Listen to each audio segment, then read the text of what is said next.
All right, this is the cattle ranch, 10 times bigger than Walt Disney World almost. Okay. How do they manage 42,500 cows that produce an incredible 36,000 calves every single year, alongside vast citrus groves, timber operations, and solar farms?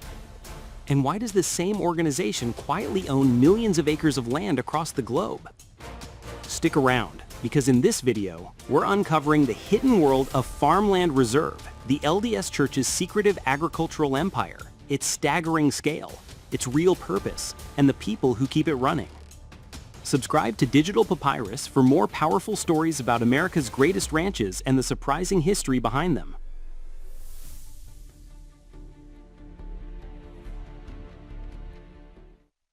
To understand Farmland Reserve's origins, we have to appreciate the place of agriculture in LDS Church history.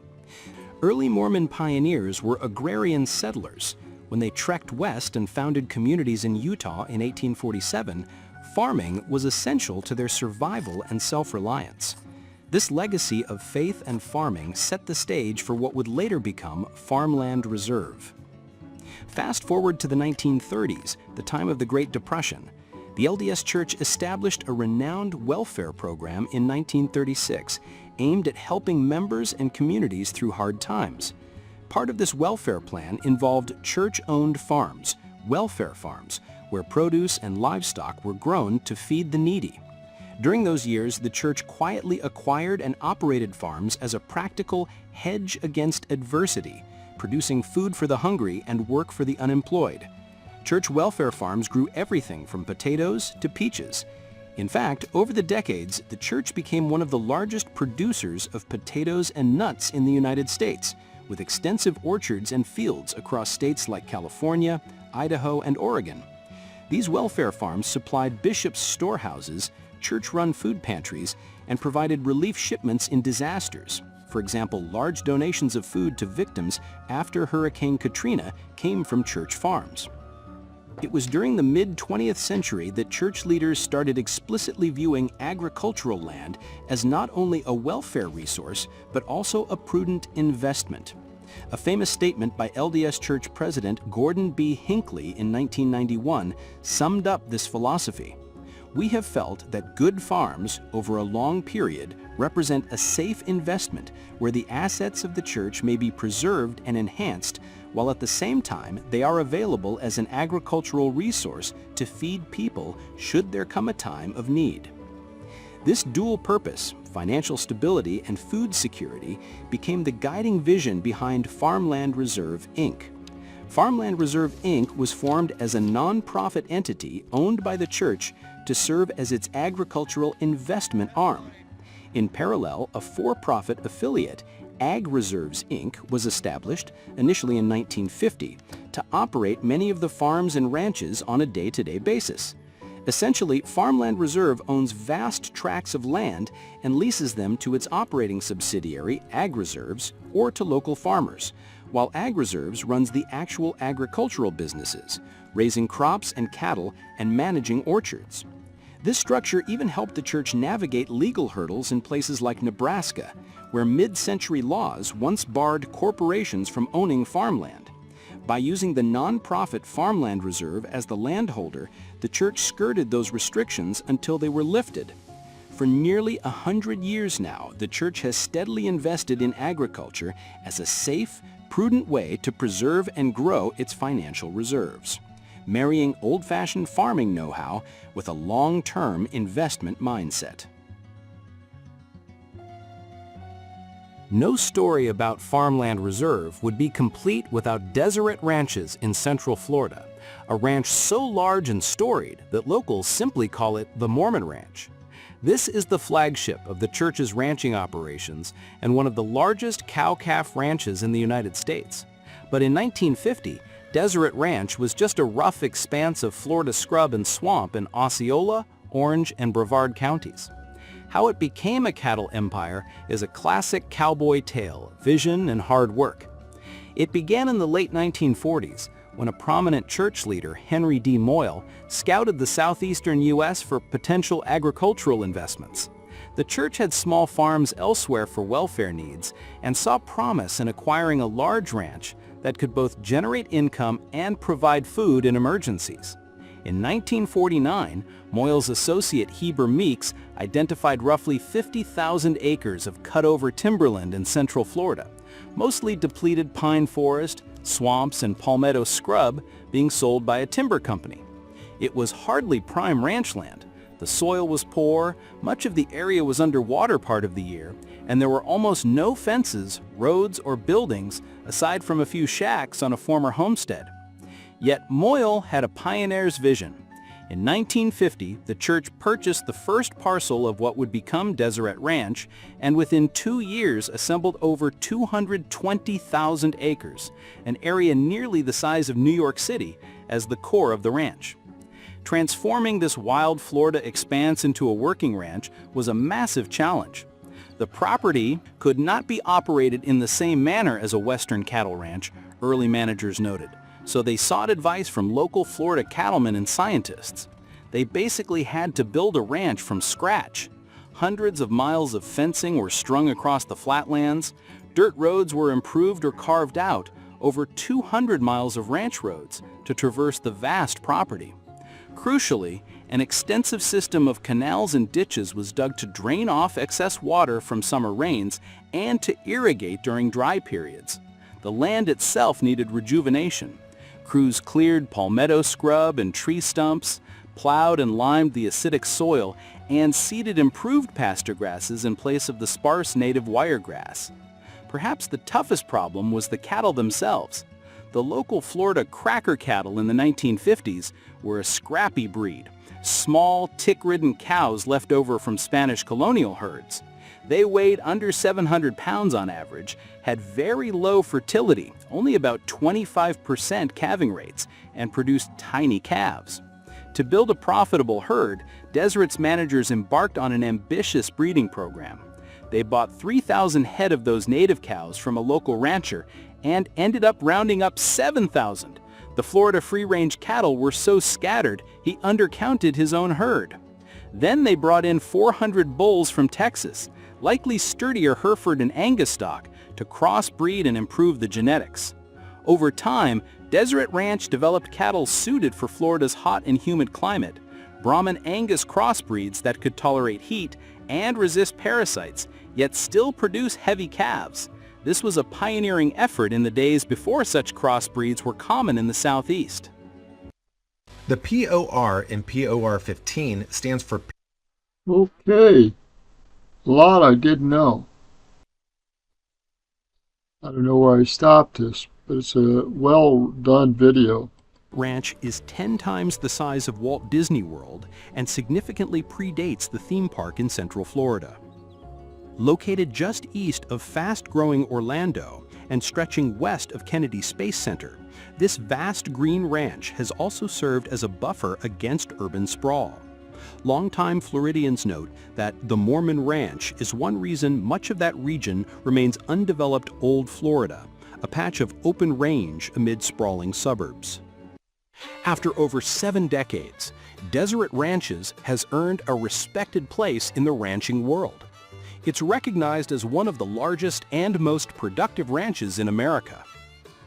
Modern Deseret Ranch managers emphasize sustainable practices, balancing cattle grazing with wildlife habitat, rotating pastures, and safeguarding water resources for Greater Orlando. The ranch has even been acknowledged for its role in regional water management.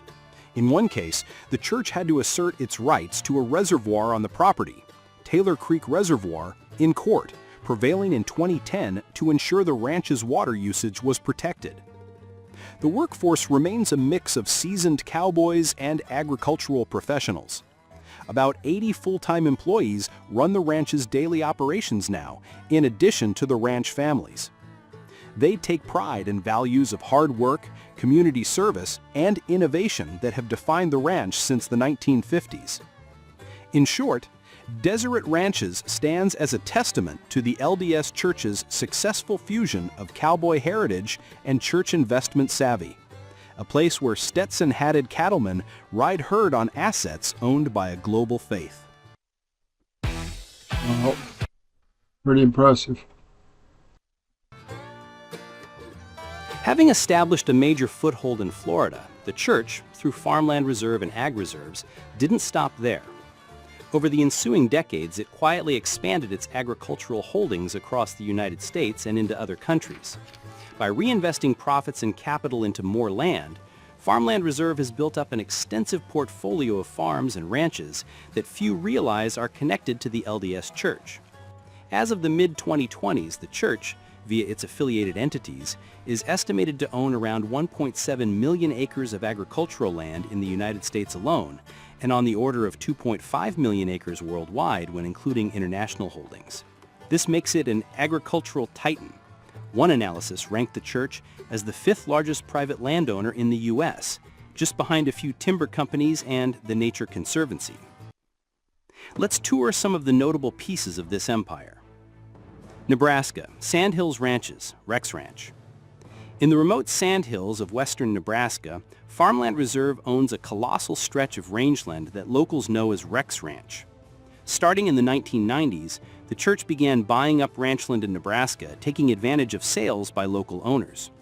Over 30-plus years, it amassed approximately 365,000 acres spread across Garden, Grant, Hooker, Morrill, Sheridan, and neighboring counties. This includes the historic Rex Ranch properties. To Nebraskans, the scale was almost hidden. Even the state's Farmers Union president admitted he'd only heard rumors the Mormons owned a lot of land out there, not realizing one owner controlled so much. By 2023, Farmland Reserve had become the single largest buyer of Nebraska farmland over the prior 5 years, outpacing even well-known investors. With about 370,000 acres total, the church's holdings in Nebraska are nearing those of billionaire Ted Turner, long the state's top landowner. The Nebraska ranching operations are managed by Ag Reserves, which leases the land from Farmland Reserve now that state law allows corporate farming. Rex Ranch itself is a giant cow-calf outfit comparable to Deseret Ranch in size, roughly 365,000 acres of grazing land supporting thousands of cattle. Despite its enormity, it blends into the Nebraska prairie, and the church has kept a low profile there. The ranch employs local ranch hands and is deeply involved in the community, with employees participating in the Nebraska Cattlemen's Association. The beef from Rex Ranch serves a dual purpose. Much of it is sold on the open market for profit, but a portion is set aside for the church's welfare system, charitable grocery stores for members. In this way, the Nebraska lands continue the tradition of combining business with benevolence. Notably, in a competitive 2021 auction, Farmland Reserve beat out an investment firm linked to Bill Gates to buy a large farming operation, 22,500-acre Easter Day Farms in Washington, a sign of how serious a player the church has become in U.S. agriculture. Oftentimes, observers talk about Bill Gates being the largest private farmland owner at 269,000 acres, but the LDS Church's holdings through Farmland Reserve have well eclipsed that. Oklahoma, Osage County Ranch. In Oklahoma's Osage County, famous for its tall grass prairie, Farmland Reserve owns about 51,600 acres. This land was noted in public records around 2008 and likely operates as cattle pasture. The Osage Ranch, together with holdings in states like Texas, Oregon, and others, adds to a patchwork of ranches across the West. Beyond ranches, Farmland Reserve, via Ag Reserves, also runs extensive farms growing row crops, grains, vegetables, and permanent crops, fruits and nuts. For example, the church owns farmland in Washington State's Columbia Basin, such as the Easter Day farms mentioned earlier, potatoes, onions, corn, wheat. In the Midwest and South, the 2024 purchase of 46 farms for $289 million expanded its row crop portfolio to places like Arkansas, Mississippi, the Carolinas, and Oklahoma, producing corn, soybeans, cotton, rice, peanuts, and more. In California's Central Valley, Ag Reserves manages almond, pistachio, walnut, and citrus orchards. In fact, the church is believed to be the largest producer of almonds and pistachios in the U.S. thanks to those holdings. There are also church-owned vineyards and vegetable farms. Much of this produce finds its way into the church's welfare supply chain. For instance, the LDS Church is reputed to be one of the largest potato growers in America, with potatoes from church farms processed into canned goods for humanitarian relief and storehouse distribution. International farmlands. Farmland reserves' reach goes global. In the mid-1990s, the church began investing in prime farmland in the United Kingdom. Starting around 1995, it quietly bought some of the most fertile farms in England's East Anglia region. By 2001, the LDS Church had acquired about 15,000 acres in Britain, making it the largest foreign owner of UK agricultural land at the time. These UK farms, managed under a subsidiary called Farmland Reserve UK Ltd, grow wheat and sugar beets among other crops, and profits from them have been used to fund church humanitarian projects in Africa. Chris Jolliffe, who the manager of the UK operations, explained that while some of the British harvest, like wheat, is shipped to relieve hunger in developing countries, other crops are sold for profit, and the money is sent to support charitable work in places like Ethiopia and Kenya. Moving to Latin America, the church also owns extensive lands in Brazil, Argentina, Chile, and Mexico. In Brazil alone, roughly 250,000 acres of farms and ranches were noted as part of the portfolio as of 2024. In Argentina and other South American countries, the church similarly operates ranches and farms, partly to support local church welfare needs in those regions. Before I worked for the Global Wow. Business Coalition for Education. Just amazing. Had no idea. Years, Farmland Reserve has even ventured into the southern hemisphere. In 2024, news broke that the church's ag investment arm, through an Australian subsidiary, sometimes referred to as Alkira Farms, spent over $300 million to acquire about 26,000 hectares of farmland in Australia. That's around 64,000 acres in one deal, likely high-quality cropping land. This was part of a broader trend of North American investors seeing Australian farmland as undervalued, and the Mormon Church joined a $1.1 billion push into Aussie agriculture along with other institutional buyers. The purchased holdings included large grain-growing estates, such as the Worrell Creek aggregation in New South Wales. With that move, the LDS Church signaled it is willing to extend its farming footprint to virtually every continent where opportunities arise. In summary, from the cattle pastures of the American West and Midwest to the row crop bread baskets of the South, and from British cornfields to Brazilian ranches, Farmland Reserve has assembled a truly global agricultural network. It operates in over 30 U.S. states and at least 7 other countries. The scale is vast, yet the strategy is simple. Invest in productive land, manage it for sustainable yields, and use the returns to support the church's mission. In many places, the church's farming enterprise flies under the radar by design, often operated under different local company names. But every so often it pops up in headlines, for instance, when a massive farm sale is attributed to the LDS Church's affiliate.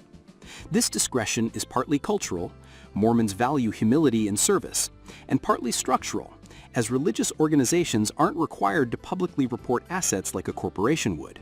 However, as one analyst put it, people might know the church owns a lot of land, but don't really have a grasp of how vast it is. From a financial perspective, Farmland Reserve's portfolio has grown into a multi-billion-dollar asset. Landgate's analysis in 2022 estimated the church's U.S. agricultural land was worth around $16 billion. Some individual properties are worth nearly $1 billion alone. For instance, Deseret Ranches, with its cattle, citrus, and future development potential, was valued around $868 million in the late 2000s. And Nebraska's Rex Ranch and Florida Timberlands were each pegged near $1 billion in value in recent tallies. The church's farmland investments have proven to be stable and appreciating assets. I'll leave it here, about 20 minutes into this. You can watch the rest if you want, but well done. Very positive. And it's good, because the church uses these things for humanitarian services, not just in the United States, but in other foreign countries. Good for them. thank God for faithful tithing members and for the law of tithing. This helps us have the funds to do these things. And that's wonderful. Wonderful indeed. This is a true Zion-like effort, and it's just beginning in many ways. God bless the church, and God bless its leaders. Well done. So, 16 billion farm empire, 42,500 cows, 36,000 calves, and millions of acres. So, and much more. Well done.